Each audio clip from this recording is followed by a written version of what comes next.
There were too many doors in the upstairs hall, Sarah told her parents, but they couldn't see it. They told her not to worry. They told her there was nothing there. But there was an extra door at the end of the upstairs hall, an extra yellow door, and it didn't belong. It was the color of disease, jaundiced and infected, with spidery black veins across its face. One perfect silver knob gleamed in its center, above a shadowy keyhole, and it didn't look right. The doorknob shone with a mirror's finish and caught the light from any angle, begging for Sarah to look its way. Sarah did her best to ignore it, but the door knew her name, and it whispered it when she drew near. Sarah. The door would rasp with a voice like dried leaves as tiny claws scraped against the other side. Tears would well in Sarah's eyes as she'd hurry past, her arms laden with everything she'd need to get ready for the day. Sarah. It would call again before she'd shuffled out of range and closed the bathroom door, cutting off its paper-thin wails. When she'd creep from the bathroom to head downstairs, the door's voice would follow her with a furious flurry of scraping claws and tormented howls. They lingered and gnawed in the back of her mind as she'd rush through breakfast so she could leave the house a few minutes sooner. School became a blessing, an excuse to be someone somewhere else. At school, she could forget the door. At school, she could pretend her house was like everyone else's, with the right number of doors and no eerie whispers. But at the end of the day, it was still waiting for her at the end of the upstairs hall, with its mirror ball knob and yellow face. She hated coming home and knowing it was there. But even more than that, she hated going to sleep, because in her dreams she opened the door. Every night she stood before it, fighting the urge to reach out. Dread knotted her belly in anticipation of pain when her hand rose anyway to grasp the silver knob. Some nights it burned her like the driest ice.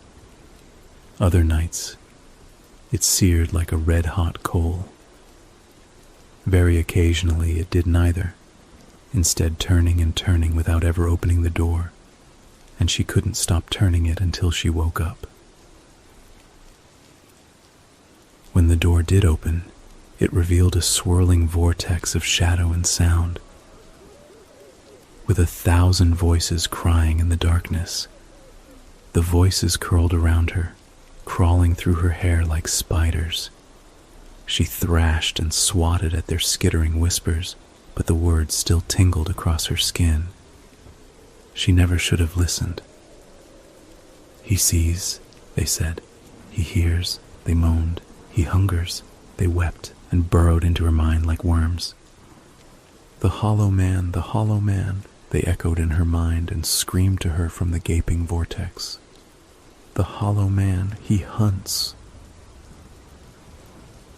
Sarah shot up with a scream that night, gasping and sweating, but alone in her bed. The clock's crimson face said midnight had passed, but not by much. Darkness enveloped her room, except where a vestigial nightlight illumined the corner by her desk. It wasn't much, but she felt better when she saw it. She pulled the bedsheets over her head and pushed away the echoing voices. "I'm fine," she swore, hugging her knees and rocking. "It's just a dream. They're always dreams. The dreams will go away like they always do."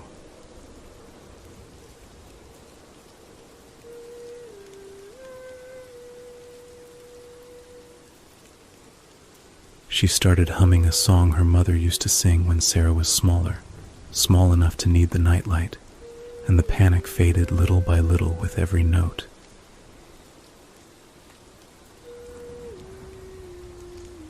"Just a dream," she repeated. "Just a dream. Just a..." "Sarah!" Someone whispered from the hall. Sarah froze. "Sarah? Are you Sarah?"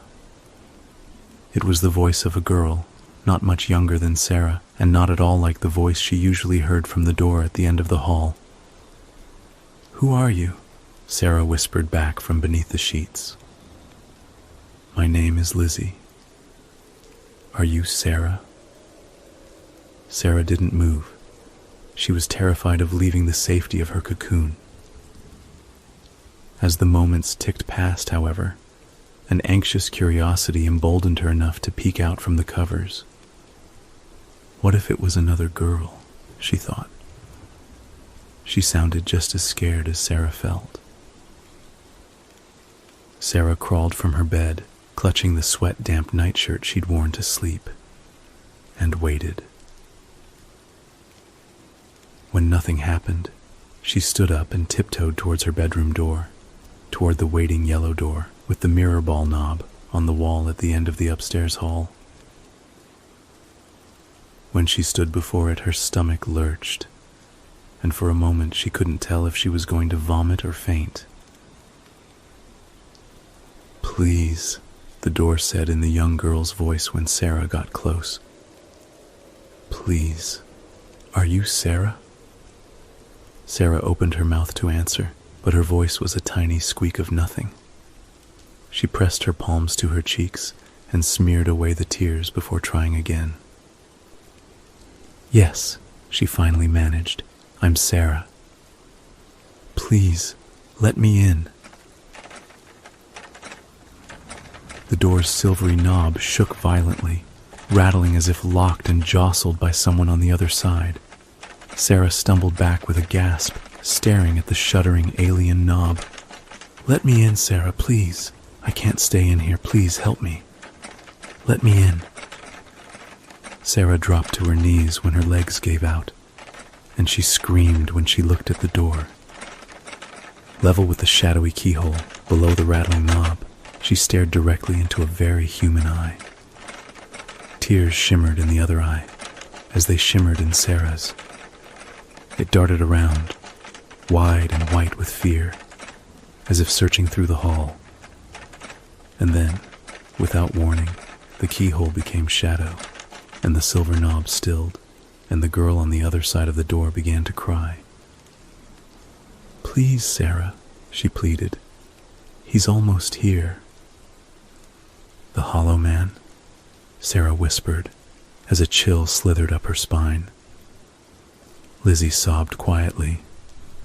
Sarah scooted closer to the door, her fear growing colder when the girl from the other side didn't answer.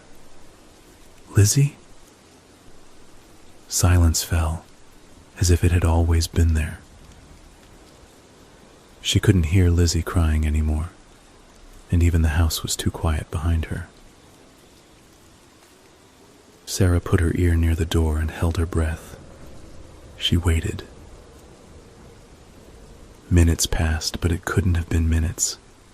Nothing moved, nothing whispered, nothing cried, nothing stirred. She couldn't hear anything but her own racing heart. Was she gone? Lizzie? She tried again, afraid the hollow man had taken her. "He's here," Lizzie whispered at last, almost in her ear, as though Lizzie's lips pressed tight against the keyhole. "Please, let me in."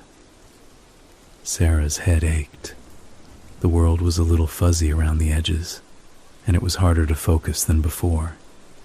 She had to stand up. She didn't dare touch the sickly door, but her legs felt too wobbly and weak to support her. She reached for the knob with a trembling hand. "Please, Sarah." Lizzie's voice was getting smaller. "Please." Grasping the mirror ball knob, she pulled herself up from the floor. It moved noiselessly beneath her hand, gliding without resistance, and opened the yellow door. A lonely expanse of normal wall inched into view, and she felt sick. She worried at her thumb in confusion and extended a trembling hand to touch the wall behind the door. It was solid and as normal as the wall at the end of the upstairs hall should be. but her stomach churned. She gently closed the door, which issued a soft click as the latch sprang into place, and waited.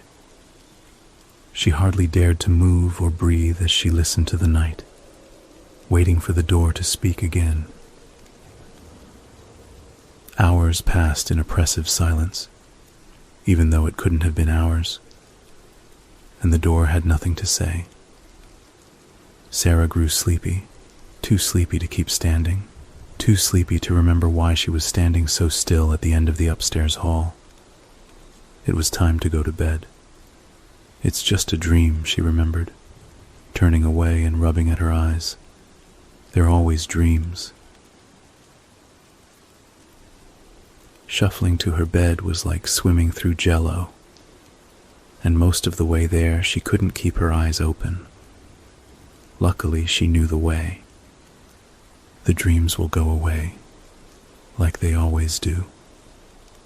The crimson clock was broken when she rolled herself back in bed, its face declaring 12:16 a.m. to a room that only vaguely felt familiar, but she couldn't bring herself to care when her eyes and body felt so heavy. "Sarah," Lizzie whispered, but it couldn't be a whisper. "Sarah," Lizzie whispered. "Sarah, don't wake up." Sarah groaned a little. "Don't wake up," Lizzie said, her voice echoing in Sarah's mind. Sarah frowned and rolled onto her back. She didn't want to wake up. She wanted to stay asleep. Lizzie didn't need to tell her not to wake, because not being awake was the whole point of being asleep. For a long time, all was silence. Sarah's mind drifted, and she felt herself grow lighter, as if getting ready to float up through the blackness that surrounded her. She could feel the cool sheets beneath her then, and for a moment, she thought she heard the papery thin rustle of leaves in her room. "He's here," Lizzie whispered at last. "Please don't wake up." "Who's here?" Sarah wondered as she steadily rose. His hollow face, an eerie mask, with hollow voice at doors will ask, to be invited in to bask above his favored midnight task. A strange tingling worked its way up Sarah's body as Lizzie recited the haunting rhyme in a disconcerting monotone. Clarity inched its way toward her slowly, melting away the fog of sleep. Hadn't she been dreaming? Was she still dreaming? Something was wrong.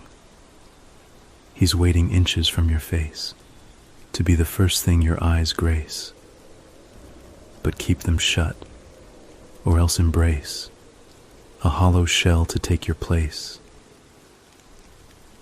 Cold dread seized Sarah's heart with each new stanza, and she trembled with the weight of her mistake. For a moment she swore she could feel the air stir above her, stale and strangely warm against her cheeks. Leaves rustled above her bed. "The yellow door you always keep. He follows you to where you sleep. Into your room he then will creep. Your life and dreams for him to reap." Lizzie's voice became little more than a breath within Sarah's mind, and the air cooled around her when a pressure lifted from her chest. The leaves were in the hall, the hollow man, above your bed, with hollow eyes, deep slumber fed. His hollow dreams may fill your head, but never peek, or you'll be dead. Everything was wrong. Distantly, Sarah registered the sound of her parents screaming in their room and felt tears sliding down her cheeks. No longer dream tears, she could feel the wet warmth as each one fell. "Mommy," Sarah whispered, the sound paper thin. "Daddy," she rasped with a voice like dried leaves. "Lizzie?" she thought, but Lizzie did not respond. Silence fell over the house, and Sarah knew nothing would ever be right again. From the hall outside her bedroom door, Sarah heard the soft click as a latch sprang into place, and waited. Silence filled the house again. The leaves were gone. Sunlight peeked through the curtains, and the crimson clock said it was 7:45 a.m. before she felt it was safe enough to open her eyes and leave her room. The yellow door, with its mirror ball knob, stared at her from the wall at the end of the upstairs hall, and the house was still too quiet. It was a different quiet than before, though, a different quiet than from her dream. It was the quiet of a tomb, except, of course, for the occasional tapping, as if from tiny claws, from the other side of the yellow door.